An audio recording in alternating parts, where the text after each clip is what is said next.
Régis Lavis, bonjour. Bonjour Nathalie.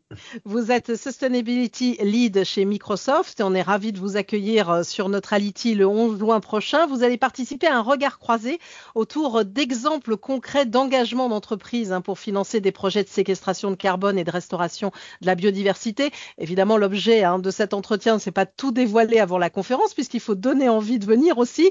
Avant de dire ce que vous mettez en place en particulier sur le sujet, c'est important de recadrer, on va dire, de réexpliquer un peu ce que représente pour Microsoft cet engagement, notamment en faveur de la préservation de la biodiversité. Qu'est-ce que vous pouvez nous en dire? Pour nous, la biodiversité, c'est un des 4 piliers des engagements que nous avons pris en 2020 pour améliorer la performance environnementale de Microsoft. C'est des engagements qui ont été ambitieux, considérant que Microsoft souhaitait se différencier grâce à ces engagements d'une part, et aussi pour illustrer le fait que pour que Microsoft puisse se développer, on a besoin que le monde puisse se développer aussi et que les économies puissent se développer. Donc c'est une vraie conviction qu'il y a un alignement aussi entre ces enjeux-là et les enjeux business.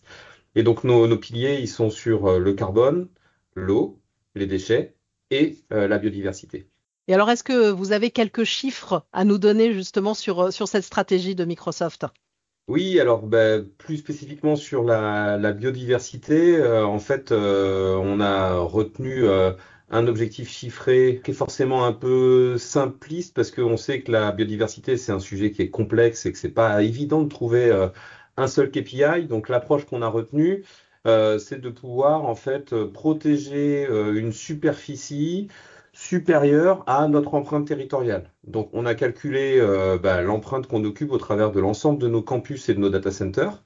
Ça représente à peu près 4500 hectares à l'échelle mondiale. Et on a donc fait en sorte de protéger une plus grande superficie que cette empreinte territoriale.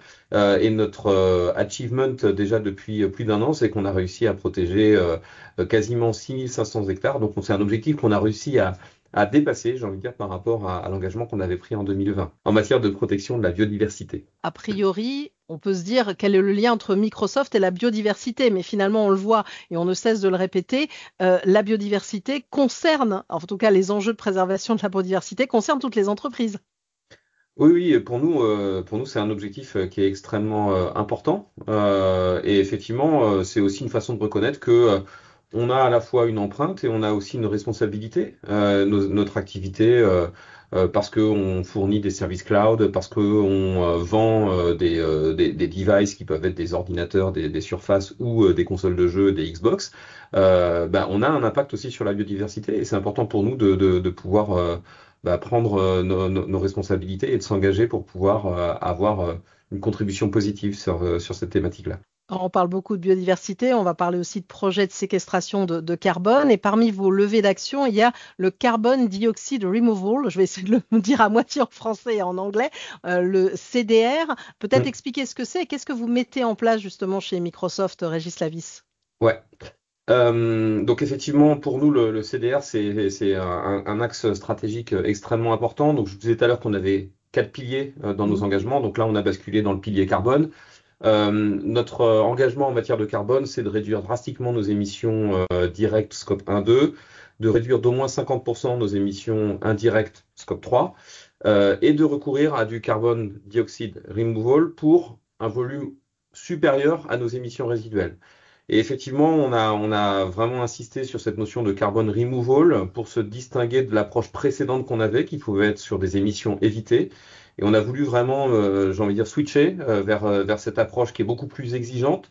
Et on a mis en place une équipe, des process, des critères pour s'assurer de la haute intégrité des projets qu'on finance et des crédits qu'on peut acheter pour s'assurer qu'il y ait une réelle additionnalité, qu'il n'y ait pas de fuite, qu'il y ait une bonne mesure et vérification des volumes de carbone qui peuvent être effectivement retirés physiquement de l'atmosphère avec une vérification par des tiers, qu'on tienne bien compte aussi de tout l'impact sur les communautés. Et donc voilà, on a mis en place toute une démarche pour pouvoir passer à l'échelle cette démarche de carbone removal en ayant l'intention aussi de contribuer à, j'ai envie de dire, élever le niveau d'intégrité des pratiques des corporates sur ce marché-là.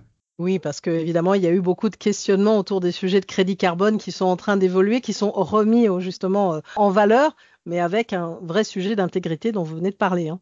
Absolument, pour nous c'est critique, hein. On est une entreprise, j'ai envie de dire, qui cherche à avoir une approche basée sur la science et à avoir un impact, j'ai envie de dire, démontré sur l'environnement. Et donc c'est vraiment très important pour nous de pouvoir démontrer la robustesse et l'additionnalité et toutes les vertus, j'ai envie de dire, des projets qu'on peut soutenir. C'est absolument critique pour nous. Ouais. Alors, on est ravis de vous accueillir sur cet événement et j'ai une question toujours traditionnelle à poser pour ceux qui nous écoutent.